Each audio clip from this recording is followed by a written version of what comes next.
Q into R and E. Like That's normally true. you could, yeah.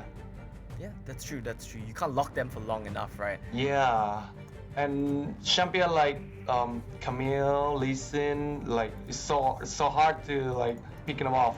Yep. Too mobile. Yeah. Well, of course, right now we are entering our champion select for our first game of the day between Team Flash and One Team. And right now, we are seeing the bans that are coming out. No Wow. Rengar, no Gragas, no Ziggs. And on the other Okay. side, we also have no Olaf, and no Renekton, and no Lee Sin. Well, you know, Well, really a lot- leaning heavily onto the jungle, yeah. Yeah, a lot of jungle like banning out. Look, what did I Oh. tell you guys, right? It's gonna be Shy and Joyce versus Kid and Xianyao. You see the Camille Riven. They're throwing down the gauntlet from game one here. Whoa. I really like the Riven and Galio combination. Yeah. Like, Yeah, I'm really it's really liking strong that. at the side lane. Like you can have like Riven playing deep at the side lane and got a Galio cover like from his ulti. Yeah, and it lets him Right, now 1v1 we the see on Camille. Orianna, too. Yeah. Ooh, Wow. they got the Rakan now. They got that Rakan. So I guess the Team Flash is looking to bring the fight over here to One Team. But Corki, buy on Corki. Interesting. So do you think that this is gonna be Kokinami coming out here, Jess? I'm not sure though.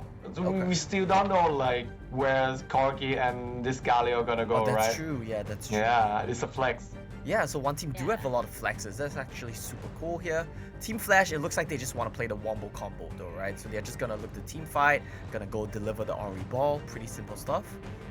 Is that what we're expecting? Yeah. Whoa. here? Wait. No, this was a really big pick for Ellie in play. It's like he was so effective on it. Like most people use Aurelion Sol as primarily a roamer, but he does so Wow. much damage in team fights with his stars. He's gonna do it. Oh You no, lucky but man. yeah, you have to counter pick. Yes, so we talked about that Aurelion Sol. That was a huge factor in our notes. Omo, do you think that your predictions might change because they brought out the A Sol? But I don't know. There's a No. lot of CC coming Yeah. here on the side of Team Flash. You know, every single champ that they have, they are looking to control One Team. One Team, though, a lot of comfort picks, I would say, on the side here of One Team, especially in the matchup. Ellie says, look, we're dropping the gauntlet. We're playing that Aurelion Sol once again. His most played champion, and he is undefeated over 3 games so far. But Bayer there in that final pick says, you think you can be spicy? You think you can be cool? Watch this Yasuo.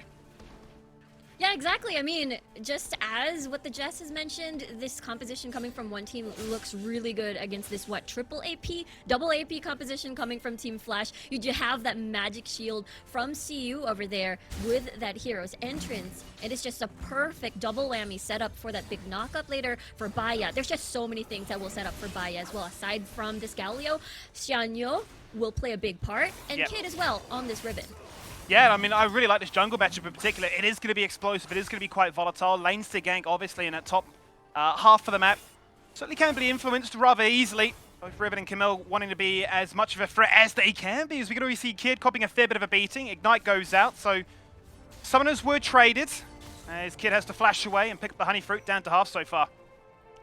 I think that is a scary thing. For Kid, you already have lost your defensive summoner spell. Shy still has it. So in an aggressive standpoint, but if you involve the jungler, that could be a different scenario. Shy could be now the focus here for a gang. No, just going to try and trim this wave, imagining Kid just wants to get himself that forced reset back. But 1v2, Shy's not afraid. Hook shots off the wall. in. Charge goes across, and Joyce is here, hence why he's so confident to make that play. And they will stabilize, keep the lane in a neutral state. You're going to be a little bit worried there because of that big setup. That could have been first blood very easily. But good call coming from One Team to decide to just back away. But the thing is, I think the mid lane will be very, very extremely important for Ellie. You mentioned that pretty big win rate on this Aurelion Sol. The fact that, again, an A-Sol can be very, very involved towards the side lanes, having the travel and speed boost through, and as well as the objective fights with an easy big stun once you're able to set that up. Huge stun, and that really was the talking point of the play-ins, where we had our fair share of Twisted Fates and Gallios. Ellie says, no, Aurelion Sol is my counter pick, that's my choice. And it just looks so good. That was the most scary part about it all. It was pumping out damage. His stats are phenomenal so far. KDA through the roof, and really is my my player to watch so far. Yeah, that's why it's going to be very interesting to see, especially now that it's level 5. How will Team Flash be able to find these picks or be able to influence the side lanes, especially topside? Shy has been winning, and therefore this could be a prime opportunity to basically set up for a potential dive, involve Ellie, involve Joyce. With it, when there is a Jarvan 4, usually you will expect a dive.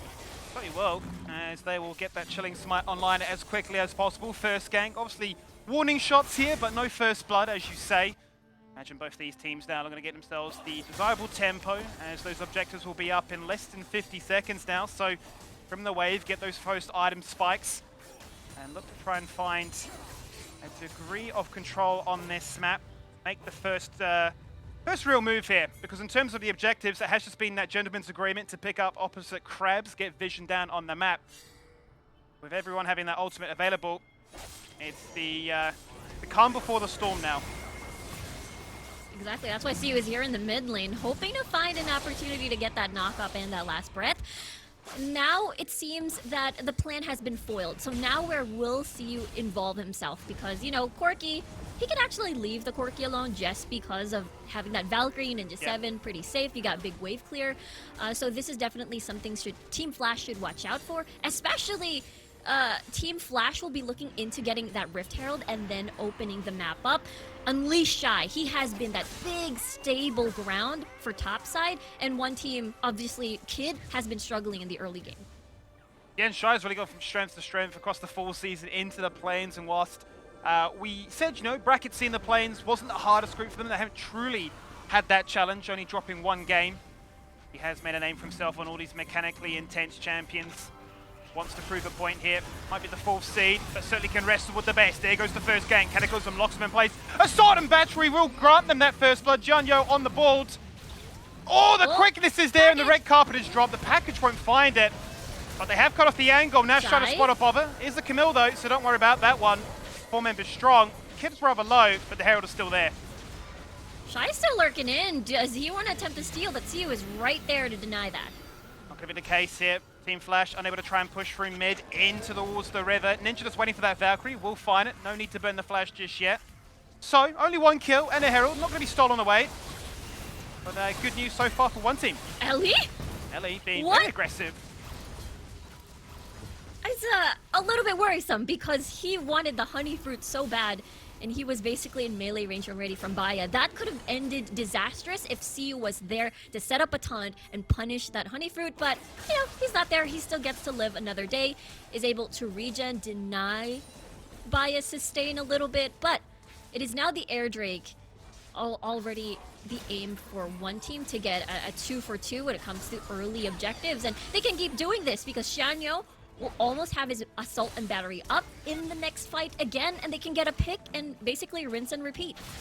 Yeah, they have a very strong top side now with the Trinity Force as well as the Black Cleaver complete. If they can unlock Kid to come down here, but he's constantly getting pushed against his turret. Down a level now as a result, and both will have their ultimate very shortly, so potential recipe for disaster for them to fight that 1v1 once again. But it will be Team Flash deploy into the bottom half of the river first. The Dragon has been aggroed, but they don't seem to want to commit to this just yet. Wrestling for control, wrestling for vision, and looking for that initial engage. Yeah, they need Ellie to set this up. They need Joyce to set this up as well with the Shockwave combo. They've got so much CC to actually get a pick as well. But the biggest target was definitely Baya and as well as Ninja 7, which is pretty hard to reach. So therefore the pressure is towards Glory D to set these up for Team Flash. And now there is that little bit of hesitation because one team also has a very scary big team fight potential. I think the winning area for Team Flash is definitely Shy over there. He is definitely winning that lane against Kid, and therefore one team will have to be careful in later phases of the game where it's that big 4-1 split push threat in the late game. 100%. I mean, that's Camille's bread and butter, much like the Fiora. Does excel at that, but very adept at those team fights as well. And one team have had enough of this little fancy feat of the dancing in the mid lane. They said, we're not going to go for the A-Ram. We're not going to wait around. We are going to summon that Herald and just like that go straight towards the Dragon. A common play, and it does work out. They get a few turret plates, and they will get the first 2 objectives of this game. Yeah, it's the classic, you get the Dragon, we'll get First Blood Tower. We're going to empower our top lane because Shy, again, is this big threat. Even now, during the early phases of the game, Kid cannot be involved in these fights, which is fine because, again, you've got Baya with so much setups. Daniel definitely reminding Glory D just how much damage Vi can do in the early stages of this game. That's just a Trinity Force, but certainly weaving in those autos quite nicely. Just look at the atomization here from Team Flash. They know that there is so much attack damage on the opposition. So many plated steel caps picked up here, showing that they will have that durability to fight that fight. Yeah, exactly. It's a very big contrast. You know, Team Flash is just full of AP. One team, the big opposite of that big AD damage. So we'll see how the itemizations will go. Maybe we'll get to see more of that Maw, perhaps, in the game later on. But so far, I mean, there's Siu who will be able to compensate for that with that magic shield. And one team, they're very happy. You know, I feel like the mid game is just where they're going to be very scary. We're seeing now Ninja 7 with having to build through that mana, perhaps, and even Triforce. So after picking that up, that's the time one team can be a little bit more confident in these fights. I mean, this feels like the comfort zone so far here for one team. They've got their Vi, they've got the core here, they've got that late game scaling. The pace doesn't necessarily need to be advanced just yet, but they will go ahead and go for that play. Ellie in trouble underneath the turret, 1v3 fights, but in comes the Grand Entrance looking to try and protect him. Out goes the Cyclone of damage, not going to connect, but he has been protected. 3 members low from Team Flash underneath the turret. Ellie will be fine for the meantime, blinking health bar, but the gank has gone sideways, and a flash has to be burnt away by Ninja 7. Yeah, I didn't have much of a choice. He was pretty much cornered. Look at this, Team Flash.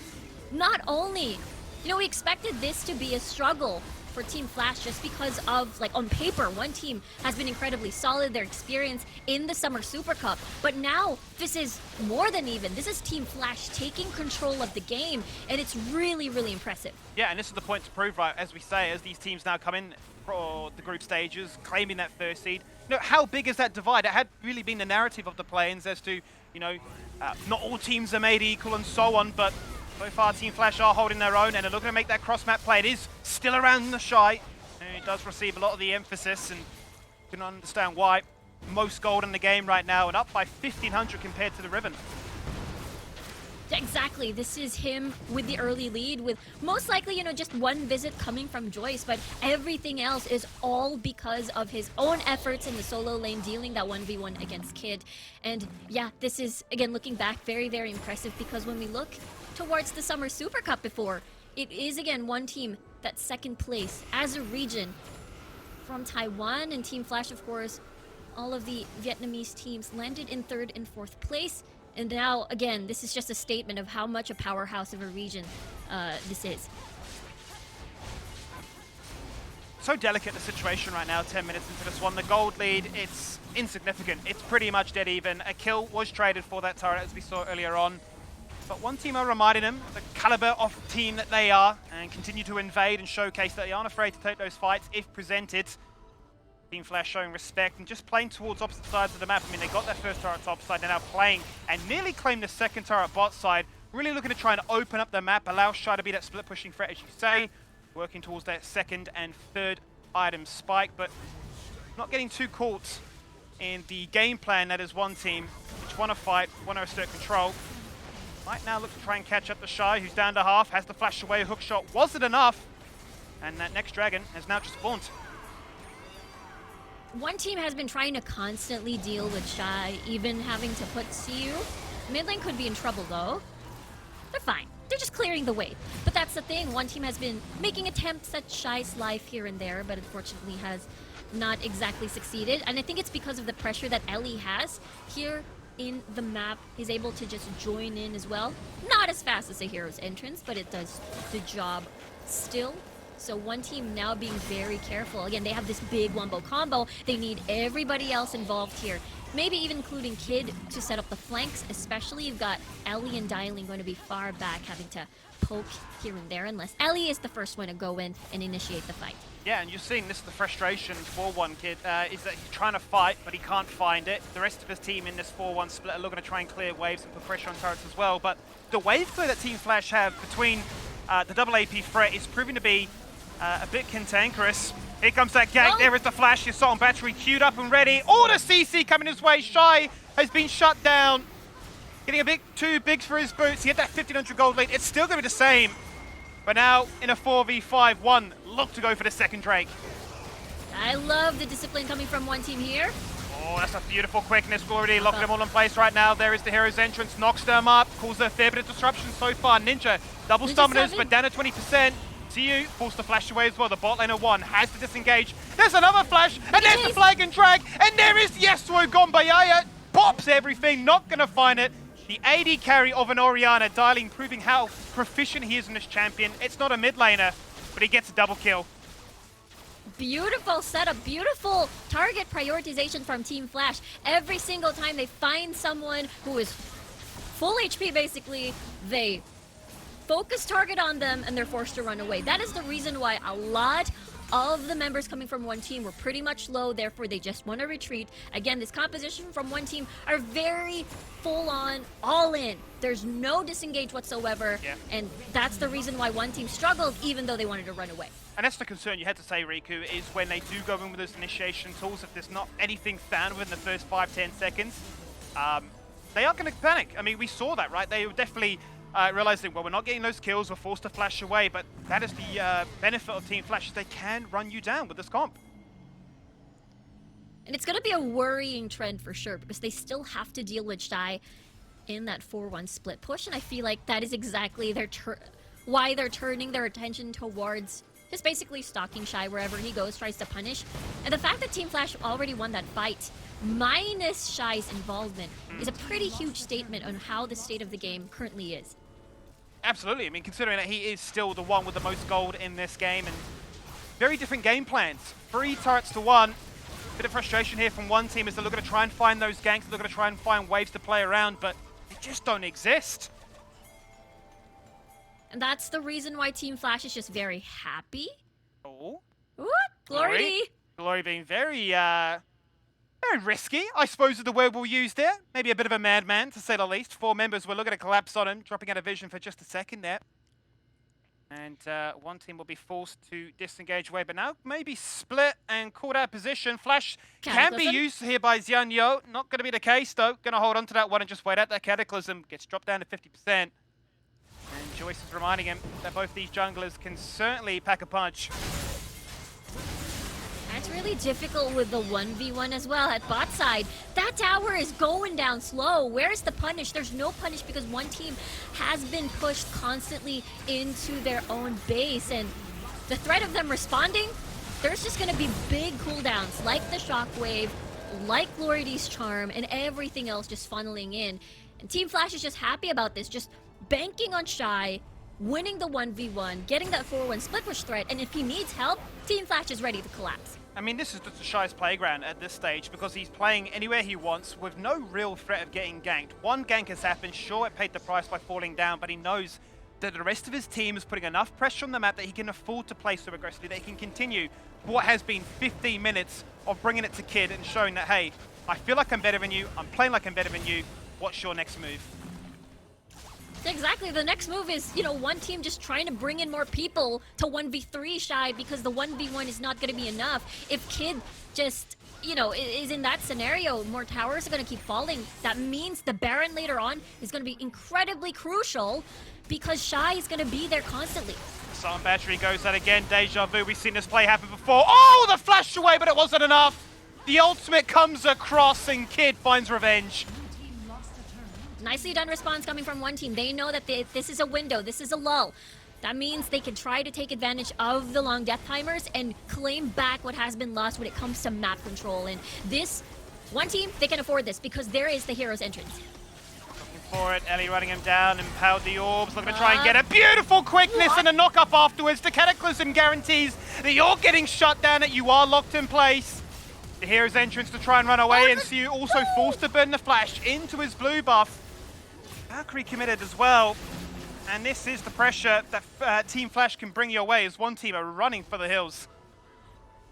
This is exactly what we're talking about, right? Once one team decides to focus on Shy, Team Flash is just ready to collapse and punish, maybe even get 2 kills out of that, and maybe even an extra tower. The damage has been done. One team isn't exactly having an equivalent exchange off of the map. They're always on the losing end of these deals whenever they want to try something out.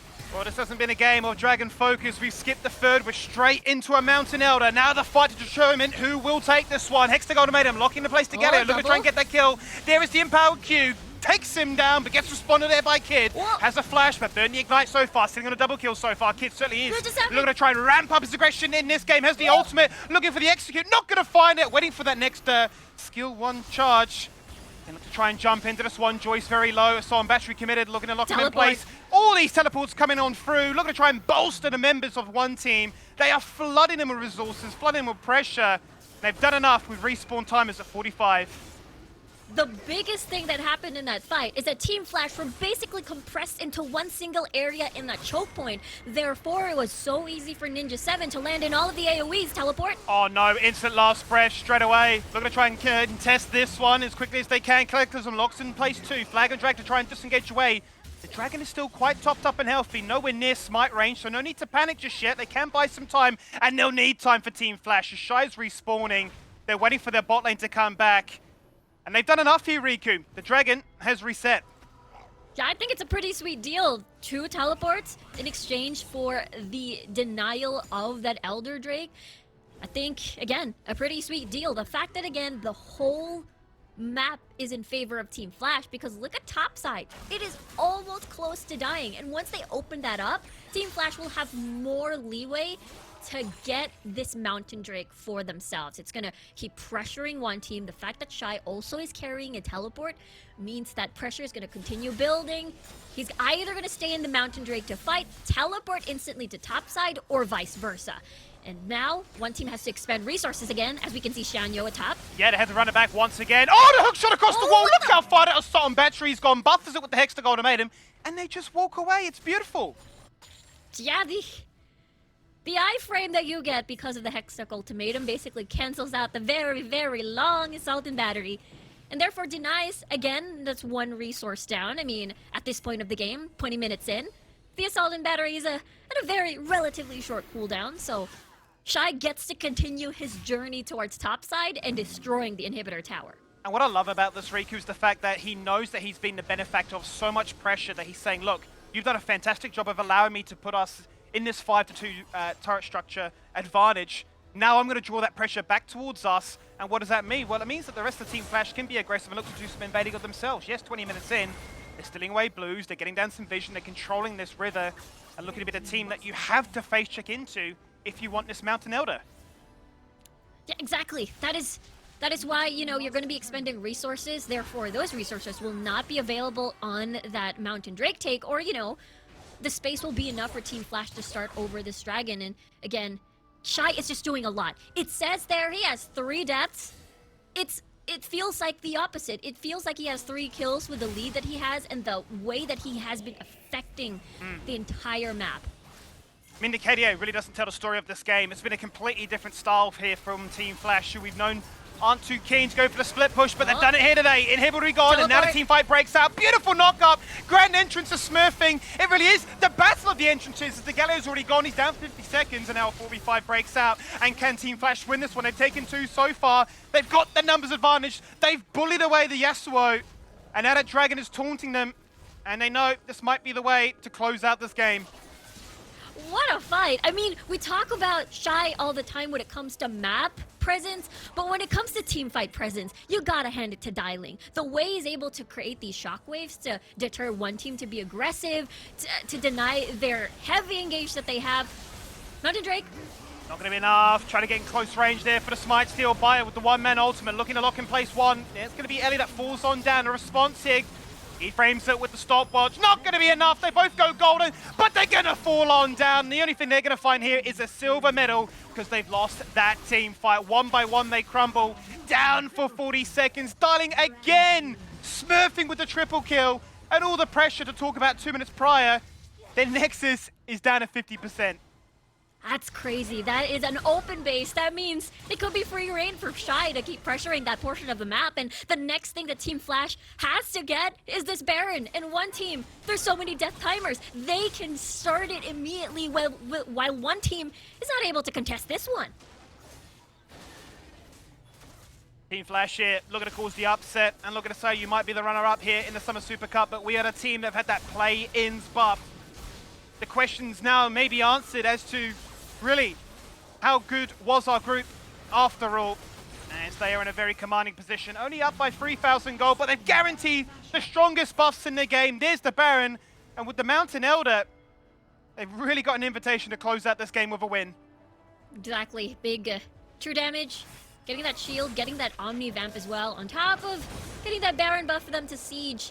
I mean, one team without those buffs, they have been struggling in these fights, and the saddest thing about it is that one team created this team composition to team fight, and so far, Team Flash has been winning. Oh no, Glory D might throw it all away. He goes to the face check, locked in place with far too much CC. Insta one shot falls on down, but that Cataclysm follow-up, Joyce is really been a difference maker Shy here. coming in. The Shockwave not there, but it's found that double kill. He is dominating, and he has been dominating all game long. There is the triple, hunting for the quadra. He's got the godlike. The red team has surrendered.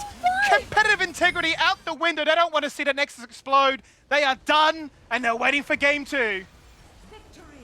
What a shocking ending. If I recall correctly, like, Senyo did really well to shut down Camille. Like, EQ flash into ult, and Camille instantly died, right?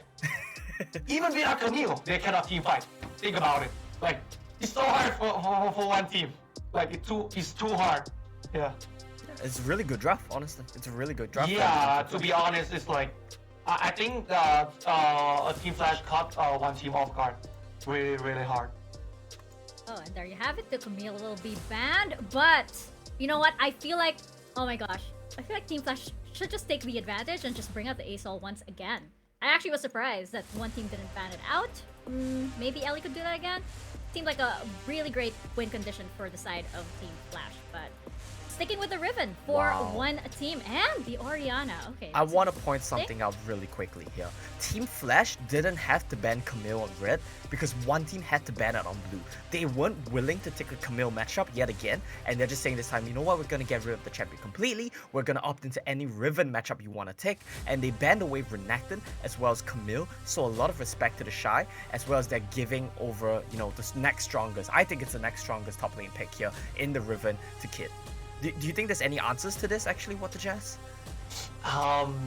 Yeah, there's not really a lot of answers to Riven. Actually, like, the only good answer to Riven is Renekton, and they banned it away. So I think Riven is gonna have a good time this game. Hopefully. Yeah. Assuming like he don't play like something like weird, I think. Well, you know what? We can't count that out just yet. I mean, I thought that we were set for a pretty, you know, standard matchup over here, but Well, go Thresh. bringing out Lock it in. Thresh. Lock it in now. Oh, Thresh. Yes, indeed. What do you think of this pick, Jess? This pick though, Thresh is a really high damage support. Like, I think it's one of the highest. Like, his auto attack is like the box damage is really high. Yes, that's the one. That's the counter. That's the counter. Yes, That's the answer. Yeah, the one and only answer left. So there's no more like split pusher aside from Fiora. But this is perfect, right? This is exactly what Team Flash want, I think. They want Shy to take the skill matchup. Wow. Yeah. According to the draft, it's game 1 all over again. Like, one team is on the timer. They're playing peak off, right? They play with the vision, like the Fire Ultimate, the Trash Now Hook, Varus as well. Yeah, like, wow. Really big And timer here. all Team Flash need to do is just all for Fiora. Actually, I have a question Oh, for you Akali. here, Jess. Yeah, before we Yeah. see that Akali locked in. Oh, he does lock it in. Wow, okay, that's gonna be very exciting. But I have a very important question for you here, Jess. Yeah. I noticed an interaction where you can flay the Rakan W. Can you do that on Wild Rift, like, consistently? No. So it can't be Like, done, right? It can be done, but it's like it's really tricky. Right. You gotta like it needs to be done in like really like when Rakan is like giving out too much like, or what he's thinking, like, oh, I gotta engage right now, something like it. I gotta R, and like, you need to pre-play, you know? So like, a lot of mind games. Yeah, you're gonna cast Thresh E Wow. before the Rakan even casts his W, so it's so hard. Yeah, I'm really excited for that. I mean, we talk about the Fiora and Akali and how there's a lot of skill matchups going on here, but I'm super hyped to see how Siu is gonna play this one out, because like Jess was saying just now, he's one of the best supports here that we have, and it's gonna be a very exciting one. I think he has a lot of potential to carry this game with Lanterns and Flays going up against Jarvan Rakan. Absolutely, and the big question is if one team can actually get that revenge, especially since they have the Thresh coming out and they have new champions coming out over here on their side. Let's find out. Over to Game 2. Casters, you guys are up. Beautiful, thank you Mika and the panel, and yes, it looks like we are really running things back here, Riku, with a very similar composition out of Team Flash, but a lot of the adaptations that we were craving from one team, they've got that engaged, they've got those most played champions in the Ahri and the Varus for the mid and bot, and that should give them hopefully now the tools to say we don't want this 15-minute stalemate. Yeah, exactly. This is just enabling early skirmishes, especially the fact that Ninja 7 in the bottom lane, he can definitely be left alone into certain conditions, I suppose, because he has that big wave clear. But you're going to be up against Glory D here on this Rakan, and as well as this Orianna, which I think right now could be the biggest and deadliest combo when it comes to teamfight, because you get that W in, you easily get that shockwave. Yeah, and Darling had a fantastic game last time. Godlike was his KDA. I think he finished with at least double digits. Really popped off and left untouched. This time around, though, a little bit more bite to try and fight back here from Team Flash. An early invade. John Yoda is going to fall on down. First blood here, found by Ellie in the mid lane. He's taken out the jungler. They've got that kill, but it will be traded back as Fire finds it with the ignite. Nicely done response coming from Team Flash. They were able to snag that first blood versus, you know, one team wanting to basically initiate that engage and invade in the jungle. But that's the thing that one team, or rather Team Flash, should watch out for, because whenever a Thresh has been picked, you would almost always assume solo kill.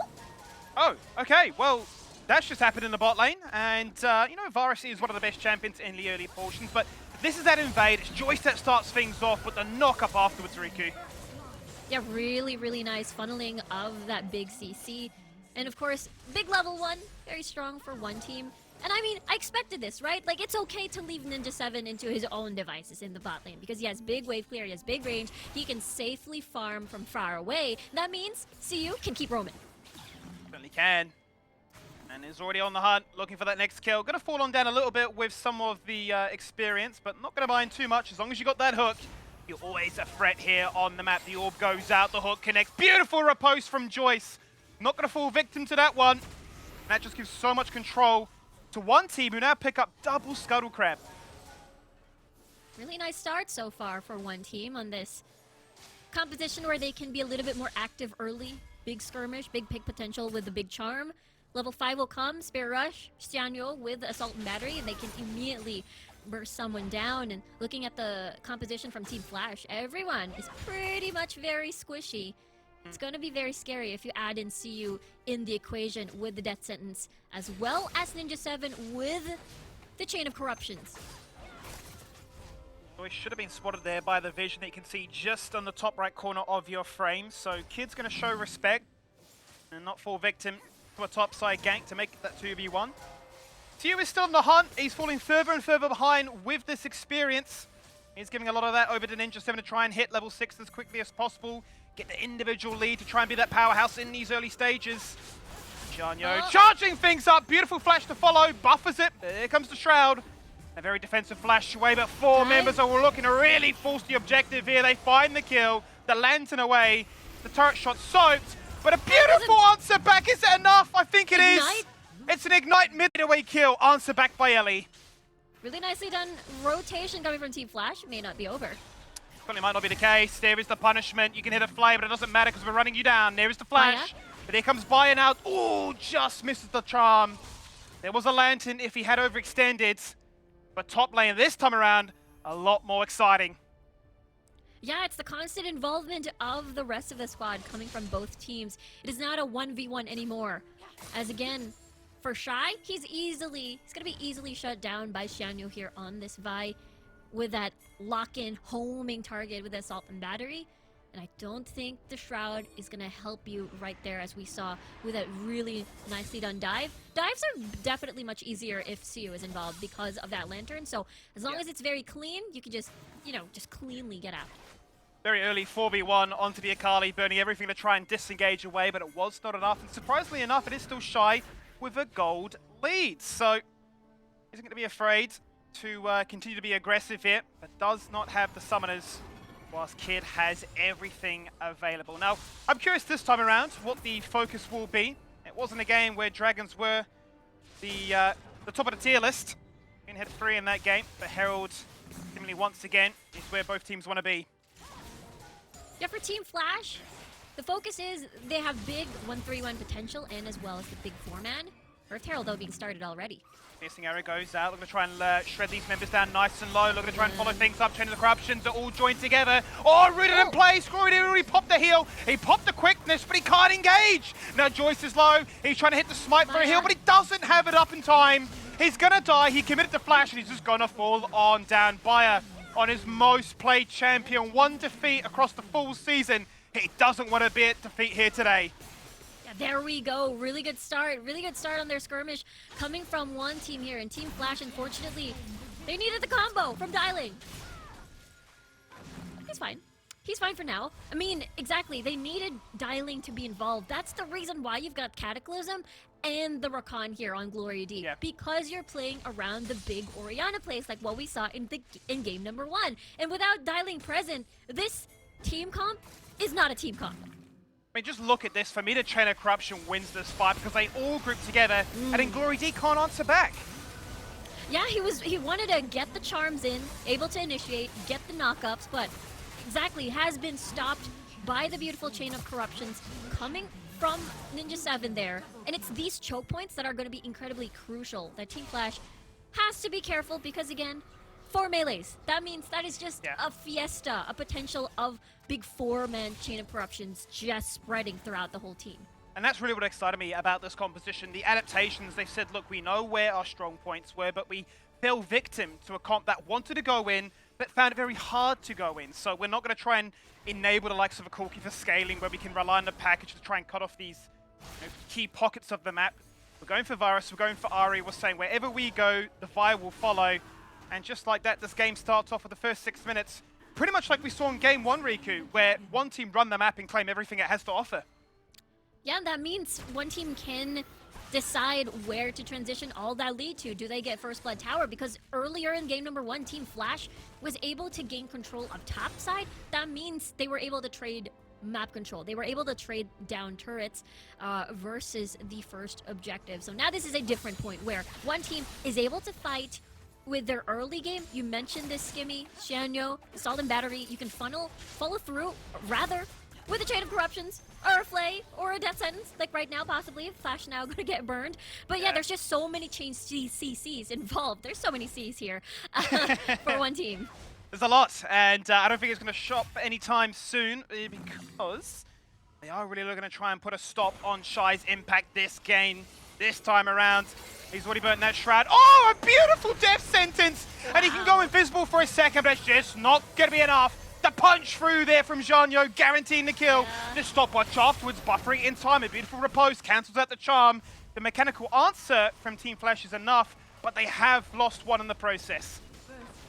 And one team can just keep rinse and repeating this. They always have to catch Team Flash incomplete as a squad, and that's why exactly their skirmish is incredibly strong. For Team Flash, again, they're banking on fighting around objectives, like the Mountain Drake, like the Baron later on. And it has been a struggle because so far one team isn't taking the bait. On the hunt though, aren't they?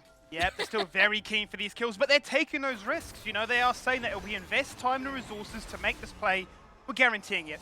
It's not a chance, it's not a percentage, it is that guarantee. And they run it time and time again now with Siu always keen to group up and sort of lead that line. And Ellie's saying, well, I'm not going to, you know, instigate or entertain that idea. I'm just going to continue to split push. I'm going to answer back. If you're getting a turret, if you're getting a kill, we're at least going to keep this gold lead close. And at 9 minutes in, it is. I mean, it's only 2k difference. Yeah, I think it's a different scenario already because it was Team Flash who was able to get all of these map objectives, turret structures rather, and getting the lead. This is the pain and punishment, though, that they can certainly deliver. Ellie burns the flash, doesn't really go too far away. Oh, knock up. Start on battery was nice, but now one kid seems to be the focus. Shy on his own, has to try and dart away. A beautiful Baya. charm there into Glory D, and Baya won't miss those ones. Charging in aggressively, guarantees the kill. And they found one again, but they zoned multiple away, and with the Herald being summoned, that mid turret is soon to fall. That was a beautiful fight. That could have been a beautiful fight for Team Flash because it was on paper good because everybody was pretty much complete. Your wombo combo is going to be there. It's going to be available. But the problem is one team is just ahead. They've managed to get kills for Baya. 4-0-1 now, by the way. So in a really huge lead already when it comes to bursting people down. And especially after Baya picks up the Rabadon's death cap, Team Flash is going to be in deep trouble. I don't think Glory D is going to be surviving one combo even once that time comes. Yeah, and there it is. You said, spot on there with the Rabadon's cap purchase. It has been locked in. These are mid-game champions spiking out of control. Oh, and the death sentence doesn't connect, but the charm does. Look at that! One cycling of the cooldowns, and Glory D's disappeared. Imagine if Baya had Ignite. He already used his Ignite earlier in the previous encounter, so that would have been the death of Glory D. That would have been the death of the big Shockwave combo. And I feel like, versus a Jarvan for Flag and Drag, I feel like Glory D's knock-up is definitely more effective because of that big Wombo combo, and we've got bigger AoE knock-up. Now, it is going to be the dragon of the game. Mountain Drake, big shield, is going to be very important for Team Flash because you're up against a Varus, you're up against Ninja 7 with a big pokes. Yeah, and you need to weather that storm because you get out poked and you're definitely not team fighting. We've yet to see that Shockwave engage really come on through. Plenty of champions they can look to try and couple that one as the delivery system. But they are finding it very hard. It's so beautifully executed draft here from one team, punishing the fact that you are so melee heavy. And there is another hook. The bot lane of one team, reminding them that it's not all about the Zari. But you've been zoned away, and second turret, or second dragon I should say, is theirs. Siu's presence across the map from the first minute of the game up until now has been very, very felt. And Team Flash, even Ninja 7, even the early phases of the game did not need Siu at all, is able to even get that solo kill. So all around, across the all lanes of one team, they've been winning. And Shanyo even preparing for a potential dive here, possibly. I mean, they've done things far crazier than that in this game already, been diving from the very get-go. So I wouldn't put it past him. He's just reminding, you can't hit the angle, you can't flank us. And that next turret will fall on down. Now 3 turrets to 1. Shy has been shut down. Isn't really able to answer back. Observers smurfing there, reminding us that these death sentences will continue to come out thick and fast. But bit by bit, one team are fully running this map, and that gold lead is starting to balloon. Exactly. They've managed to get all structures down. They're even choking resources away from one team, or rather from Team Flash, as they're now been invading the jungle. And I really like the approach from one team. They know that they're very incredibly strong when it comes to the skirmishes. The pick potential as well is there. And Team Flash really needs to be together, needs to be that big four-man. And they're going to be relying on Shy to be able to set up the flanks later on to target squishy targets like Baya and Ninja 7. But it has been a huge issue because so far it has been that front-to-back approach, and Team Flash is not prepared for it just yet. And I feel like the winning condition for Team Flash is always going to be about dialing, landing these incredible big game-changing shockwaves. But the biggest question is, will that be there? Because so far they haven't found the opportunity just yet. Yeah, 100%, I agree. They're just finding it very hard to, first of all, find the opportunity, but also find the angle. And as they're losing more and more of this map, their vision has to be dropped that much deeper to try and protect themselves, to allow them to start walking up to make these plays, be it to contest objectives like the Baron, assert control of the side lanes. I mean, I'm paranoid of the fact that you're looking at this Ahri, already an absolute menace with the poke. Look at Ninja's itemization. I mean, he's got the Cerudo's Grudge now completed. The Muramano's already there. One piercing arrow, that alone is just going to take you to 50. And now I might actually get to see an invitation as to what it exactly looks like. The box goes out nice and early, locking him in place. Couple that with the Train of Corruption, and there's just nowhere to move. 3 people found, and 3 people fall on down. No, kid wants more. He wants more. Might actually just look for the 1v2 here, Riku. I wouldn't put it past him. He's flashing forward aggressively. Gets another! Looking for Shy now. Taking down everybody apart from his lane counterpart. The rest of his team, meanwhile, are saying, we'll take Baron for free. Don't mind if we do. A montage in the making, and one team answering back with the caliber of play that we expected. Now you know you're far ahead when you're able to use a flash aggressively, see if you can land that 50-50 charm.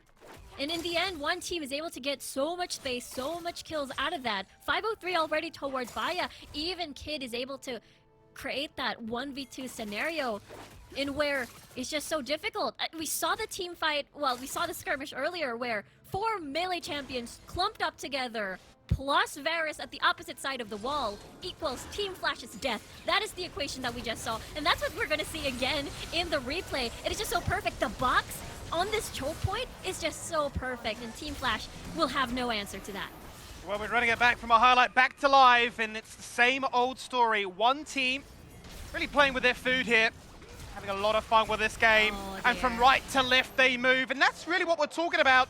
3-item power spike for a poking Varus. The piercing arrow guarantees it. A second to follow, but Kid will deny it. They've got the Baron, they've got 4 turrets, and now with synced up waves through top and bot, they can look to get 2 inhibs here. Yeah, this is going to be an easy siege. There's just so many death timers on towards Team Flash. They can even end the game. Yeah, they might as well, as they will start putting pressure in towards the Nexus. A dominating performance here through games 1-2. 16 kills to 5, but it's all about one team. They tie up the series for this best of 2, 1-1. Yeah, one team making a statement there is able to get control of the early games. Able